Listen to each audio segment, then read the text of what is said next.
आज हम लोग देखते थे पहले के जो भिक्षु थे, भगवान बुद्ध के अनुयायी जो भिक्षु थे, तो छोटा सा पात्र लेते थे और जो उस पात्र में मिल जाता था उसी को ग्रहण करके अपने जीवन को चलाते थे। वैसे ही एक फकीर भिक्षा मांग करके अपना जीवन यापन कर रहा था।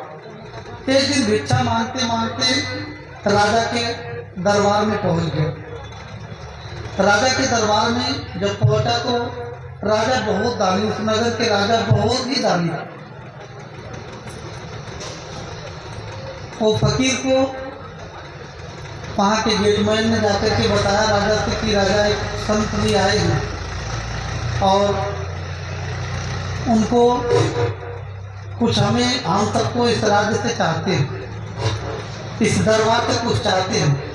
तो राजा ने मंत्री को आदेश दिया कि जो भी उनको चाहिए, सोना चांदी मोहर अन्य जो भी चाहिए, उन फकीर को जितना भी चाहिए उतना दीजिए, क्योंकि उस दरबार से कभी कोई खाली नहीं गया था। और मंत्री आए, प्रणाम किए, उनको आसन दिए, बोले महाराज बताइए क्या आपको चाहिए, सोना चाहिए, हीरा चाहिए, मोती चाहिए, क्या चाहिए? बोले आपके मेरा ये छोटा सा पात्र है, इस पात्र को जो आपके पास हो, आपके राजकोष में जो भी हो, अन्य भंडारण में जो भी हो, मुझे यही पात्र मेरा भर दीजिए, बस मुझे इतना ही चाहिए। बोले महाराज ये क्या छोटे से पात्र लेकर के आप आए? अरे कुछ बड़ा लेकर के आते, राजा इतने दानी हैं, आपको जो है जो भी आप चाहते हो वो आपको मिल जाता है। बोले बस मेरा यही छोटा सा पात्र मुझे भर दीजिए, बस मुझे और भी कुछ भी नहीं चाहिए, इससे ऊपर मुझे कुछ भी नहीं चाहिए।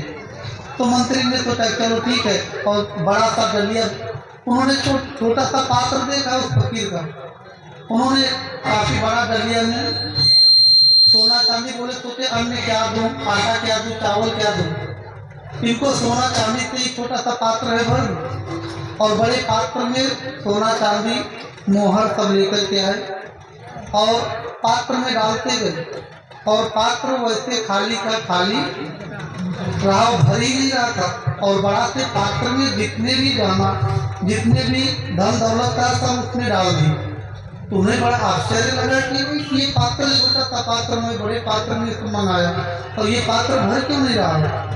तो उनको बड़ा अद्भुत करिश्मा लगा, चमत्कार लगा। तो उन्होंने 4-5 जो है टोकरी मंगा करके फिर वो 4-5 टोकरी उसमें डाल दिए, फिर वो पात्र फिर भी नहीं भरा। तो भी बड़ा चमत्कार लगा, तो राजा के पास गए। ऐसे करके मंत्री ने काफी जो राजकोष उनका था उससे आधा धन ला करके उस पात्र में डाल दिए, लेकिन वो पात्र तब भी खाली का खाली रहा। तो राजा के पास जाकर के ये अद्भुत कहानी उन्होंने बताया कि एक फकीर आए हैं, बड़े चमत्कारी फकीर है कि उनका एक छोटा सा पात्र है महाराज, और हमारे राजकोष का आधा धन खाली हो गया, लेकिन वो छोटा सा पात्र नहीं भर रहा। बोले ऐसे कैसे हो सकता है? राजा फिर दौड़े गए गेट के पास, प्रणाम किए, बोले महाराज जी, बोले मैं भी देखना, वहाँ से भी वो टोकरी भरा करके लाए कि मैं भी देखना चाहता हूँ भाई ये कैसे नहीं भरता है, ये कैसा चमत्कार है। तो उन्होंने भी वही प्रयोग किया, सारा जो टोकरी लाए थे सारा धन डाल दिए, तब भी वो खाली का खाली रहा, पूरा नहीं भरा। तो फिर महाराज जो राजा जी थे वो चरणों पर गिर गए, बोले महाराज ये कैसा पात्र, ये जो चमत्कारी पात्र आपने कि भर ही नहीं रहा, ये किस धातु का बना? बोले महाराज यह इस पात्र को आप भर ही नहीं सकते। बोले किस धातु से बना? बोले महाराज ये कोई धातु से नहीं बना है, मैं ऐसे आ रहा तो स्मशान घाट से आ रहा था, तो मैंने देखा वहाँ ये पात्र मुझे मिला। ये पात्र जानते हैं, ये इंसान की खोपड़ी है महाराज। वो पात्र क्या था? इंसान की खोपड़ी। आप राज्य का धन दे देंगे, लेकिन ये खोपड़ी भरने वाली नहीं है इंसान की। इसलिए कितना भी आपको धन दौलत आपको कितना भी मिलता जाएगा, उतनी आपकी तृष्णा बढ़ती चली जाएगी, उतनी इच्छा बढ़ती चली जाएगी।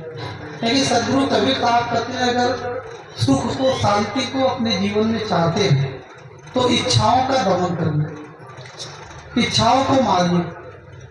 जब तक इच्छाओं को चाह गई, चिंता गई, मनवा बेपरवाह। हमारी अगर चाह, चिंता, अगर केवल चाह अगर हमें होना चाहिए तो परमात्मा के चरणों, सदगुरु के चरणों, सदगुरु की दया की हमें चाह होनी चाहिए। सदगुरु कभी कहा करते कि जो जिस मनुष्य के जीवन में चाह और चाह गई, चिंता गई, अगर जिसके जीवन से चाह मिट गई, इच्छाएं मिट गई, चाह गई, चिंता गई, मनवा बेपरवाह, और जिसको कुछ नहीं चाहिए वही सहनता के सहनता, वही मनुष्य सहनता के सहनता बन सकता है जिसकी इच्छाएं, जिसकी तिसरा मिट गई। इसलिए हम सबको जो परमात्मा दे हमारे जीवन में उसमें खुश रहना सीखिए। साई इतना दीजिए जाने कुटुंब समाज, मैं भी भूखा ना रहूं, कोई संत या दिन दुखिया न भूखा जाए। तो ऐसे हम सबको अपने जीवन में चिंतन और मनन करना चाहिए कि हम सब अपने जीवन में परम शांति की तरफ कैसे लौटे। भौतिक जीवन में जब तक आप सुख को, शांति को उपलब्ध नहीं होंगे तब तक अध्यात्म में आप कदम आपका आगे बढ़ ही नहीं सकता है। आप अशांत भौतिक जीवन नहीं रहेंगे तो अध्यात्म में आप क्या शांत हो सकते हैं? नहीं हो सकते। जितने साधक जन हैं हम हमेशा निवेदन के रूप में आप सबसे कहते हैं कि साधकों के लिए सबसे बड़ा अवरोधक, सबसे बड़ा रुकावट भौतिक जीवन की अशांति, और हम लोग अपने फालतू इच्छाओं से ही अशांत होते हैं। एक दिन डायरी और कलम लेकर के लिखना शुरू कर दीजिए, सुबह से शाम तक लिखते जाइए कि आप अपने जीवन में अशांत क्यों रहते हैं। तो आप शाम को फिर वही डायरी खोलिए, आप यही पाएंगे आप अपने फालतू इच्छाओं से परेशान हैं, आप अपनी बुरी आदतों से परेशान हैं, आप एक दूसरे की निंदा करने के लिए करते हैं इसलिए अशांत हैं, एक दूसरे से ईर्ष्या करते हैं इसलिए अशांत हैं। हम लोगों के जीवन से जो एक दूसरे से ईर्ष्या, द्वेष, जलन, राग, ये सब हम अपने जीवन से जब तक इसे मिटाएंगे नहीं और तब तक कहीं भी भौतिक जीवन में भी सुख शांति नहीं आ सकता और अपने अध्यात्म जीवन में भी हम लोग शांत नहीं हो सकते। इसलिए मेरा आग्रह आप सभी का है कि हमें दिखावा ही क्यों न हो, जो दिखावा आप लोग दिखा रहे हैं, कितना दो भाइयों में प्रेम है, कितना भक्तजनों में प्रेम है, ये दिखावा आपके रियल लाइफ में भी बन जाना चाहिए। समाज को दिखाने के लिए नहीं, कोई जाने ना कि हम लोगों में राग है, द्वेष है। पति पत्नी, अभी कितने पति पत्नी आए होंगे लेकिन यहाँ दिखाने के लिए साहब नहीं करते होंगे कि नहीं मुझे मेरे पति पत्नी में बहुत प्रेम है। कितनी सास बहू आए होंगी वो दिखाने के लिए समाज में कि मुझ में बहुत प्रेम है, लेकिन वो प्रेम केवल यहीं तक सीमित रह जाएगा। यहाँ से निकलने के बाद वो प्रेम सब छीन जाएगा। तो इसलिए हम आप सबसे यही आग्रह करेंगे कि आपस में वैर न करिए, प्रेम करिए। प्रेम से ही परमात्मा की प्राप्ति होती है, प्रेम से ही ज्ञान का उदय होता है, प्रेम से ही अध्यात्म में हम लोग कदम आगे बढ़ा सकते हैं। प्रेम न बारी उपजे, प्रेम न हाथ बिकाए, राजा प्रजा दे रुचे, शीश देव लगे। इसलिए प्रेम अपने जीवन में हमेशा निरंतर हम सबको अपने जीवन में स्थापित करके रखना चाहिए और हम लोग अपने जीवन में निरंतर शांति, प्रेम, क्षमा, शील, संतोष, ज्ञान, वैराग, ये सद्गुण अपने जीवन में हम सबको धारण करके अपने जीवन में आगे बढ़ना चाहिए। अब देखिए इस आश्रम का उद्देश्य, स्थापना करने का उद्देश्य क्या रहा होगा? जो भी हमारे भक्तजन ये दान दिए हैं, जमीन दान में ही मिला है, कोई भक्तजन दिए, उनके परिवार के लोग यहाँ उपस्थित है क्या? जो दान भूमि दिए हैं नहीं उपलब्ध है। तो ये आश्रम का निर्माण क्यों हुआ?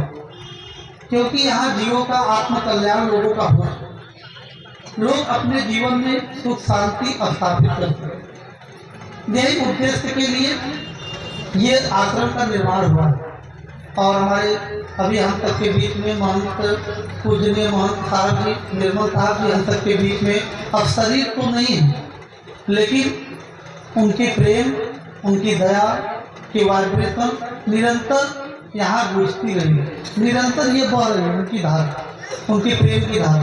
तो हम आप सबसे यही आग्रह करेंगे, क्योंकि गद्दी कभी खाली नहीं रखना चाहिए।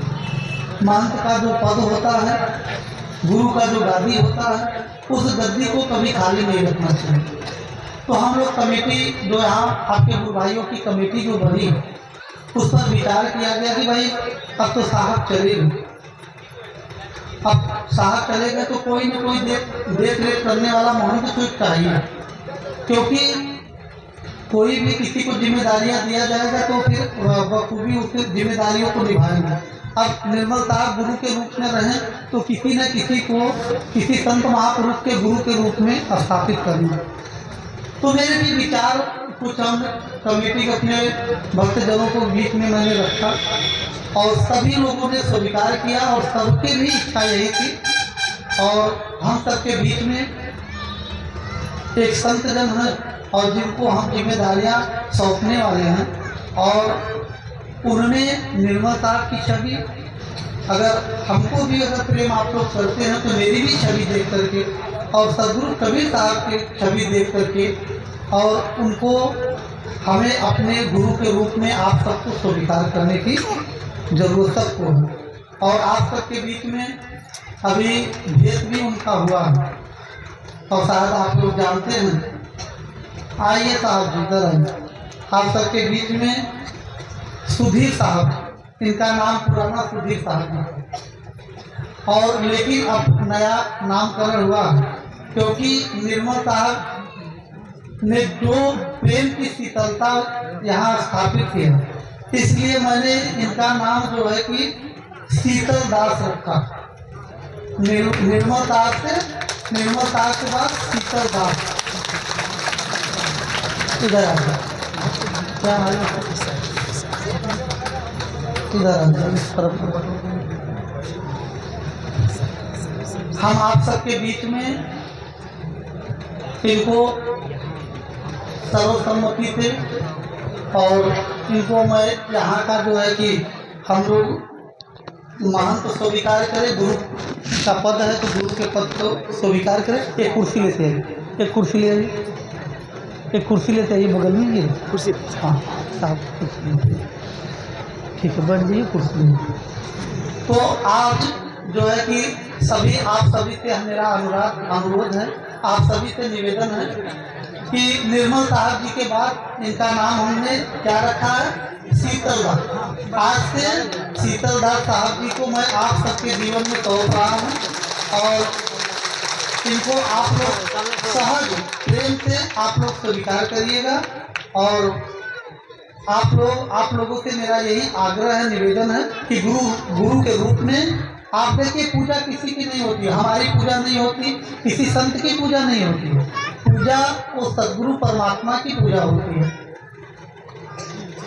आरती किसकी होती है? मेरी आरती होती है।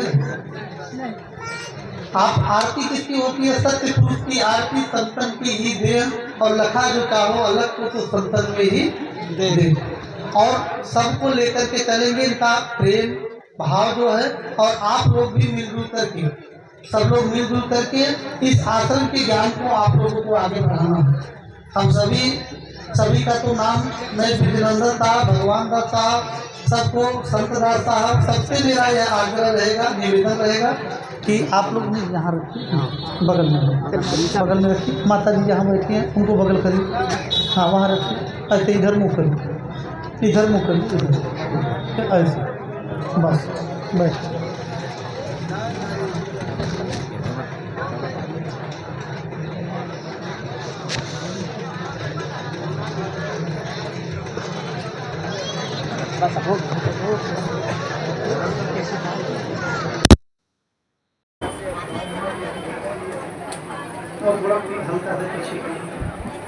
अभी बंदगी मत लगाइए, अभी चलिए उधर चलिए, बीच में आप लोग बंदगी लगाने के बोल रहे हैं बंदगी नहीं लगाना है, तब बंदगी इतना भी बेकार, यही पीछे बैठे बीच में आ जाते हैं बंदगी लगाने के लिए आप लोग।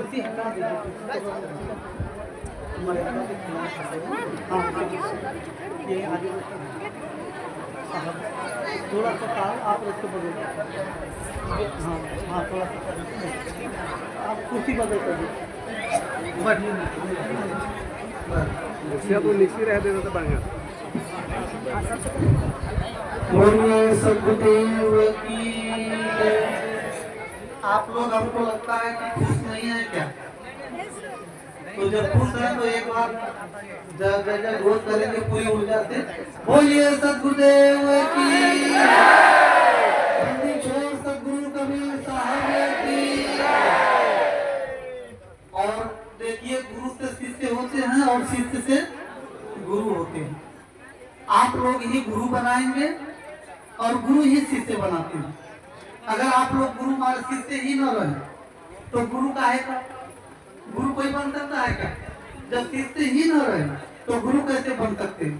तो शिष्य से एक दूसरे के पूरक है, शिष्य से गुरु और गुरु से शिष्य। तो आज साहब जी के पद पर हम इनको नियुक्त करते हैं और आप लोग साथ में इनको स्वीकार करिएगा। और मुझे देख करके, निर्मल साहब देख करके और सदगुरु कबीर साहब को देख करके आप लोग स्वीकार करिएगा और सुचारू रूप से आप लोग इसका आश्रम को चलाइएगा। मेरा यही आप सबसे निवेदन है, आग्रह है। महीने में कौन से समय सत्संग होता है? पहला संडे, महीने के पहले संडे को होता है, ये कार्यक्रम होता है। तो महीने में एक बार होता है और आप लोगों के सबके सहयोग से ये कार्यक्रम संपन्न होना चाहिए। सब लोग उपस्थित यहाँ होकर के महीने में एक बार आप लोग सत्संग किया करें। ये मेरा आप सबसे हमेशा निवेदन रहा है, प्रार्थना रहा है और अभी भी मैं कर रहा हूँ कि ये आप लोग जो है कि महीने में एक दिन जरूर यहाँ उपस्थिति आप लोगों की होनी चाहिए। और अब इसी शब्दों के साथ हम अपने वारी को ज्यादा विस्तार न देते, क्योंकि अभी कार्यक्रम आगे भी बढ़ाना है और अभी चादर विधि का कार्यक्रम होगा और समय सीमा को देखते हुए लगभग 3 बज चुका है और दूर दराज से हमारे भक्तजन भी आए हैं।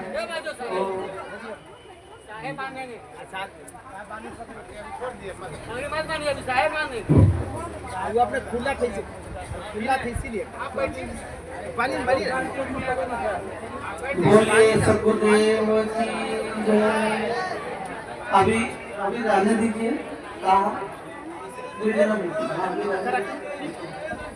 चंदन बना करके लाइए, चंदन। संत साहब चंदन बनवा करके लाइए। संदोह साहब तो पूरे थी।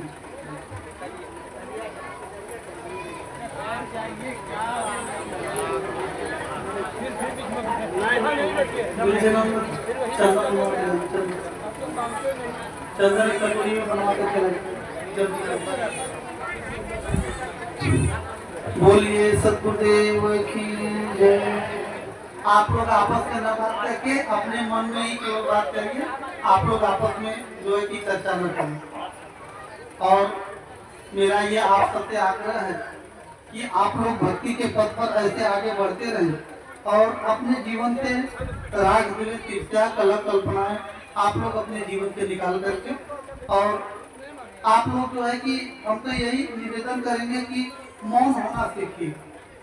आप लोग शांत होना सीखिए और शांत होना जब सीख जाएंगे तभी आप सबकी भक्ति पूर्ण हो सकती है। लाइए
की तरफ लगाएं। ये पट्टी से इधर से लगाना। हाँ ठीक है ठीक है। इधर उनकी तरफ लगाएं। चंदन हाँ वीडियो हाँ तो सब का आएगा ना।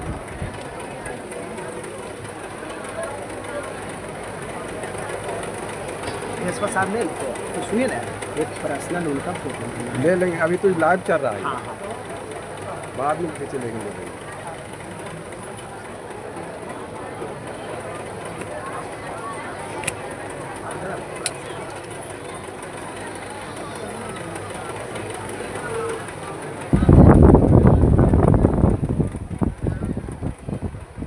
आप लोग खींच लेते हैं तब डिस्टर्ब होता है।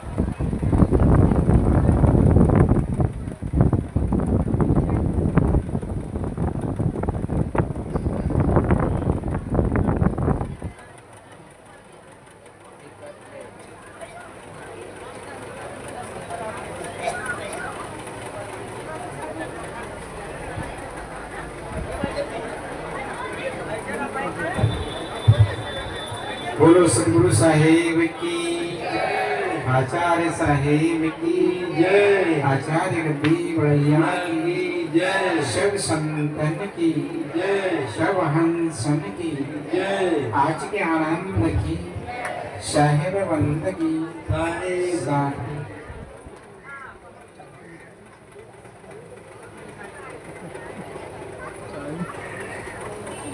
बैठ जाइए आप लोग बैठिए, आप लोग खड़े रहो।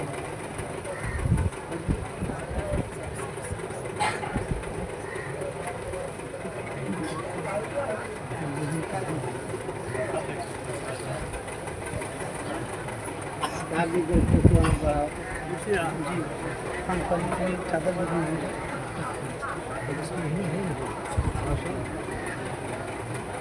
हो गए सर। हाँ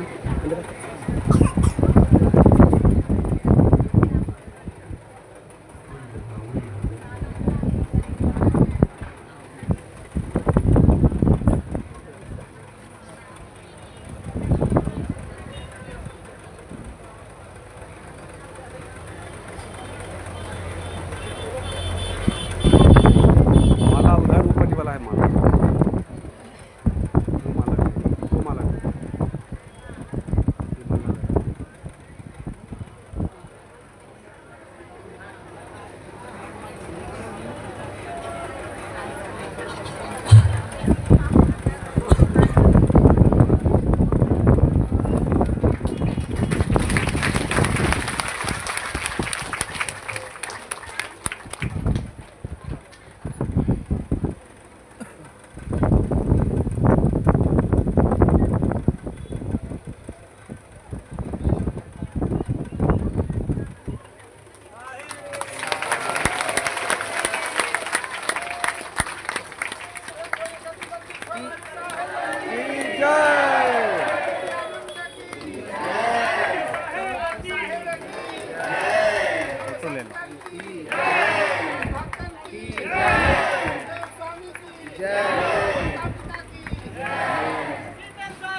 बोलिए सदगुरुदेव की जय।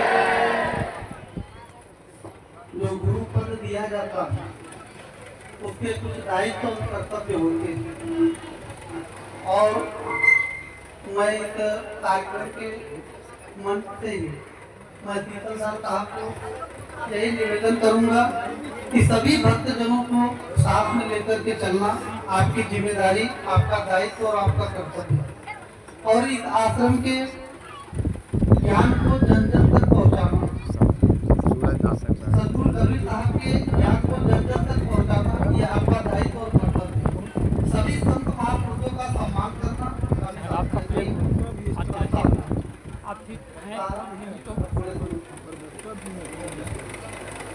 अब इनकी जिम्मेदारियां बहुत ज्यादा बढ़ गई।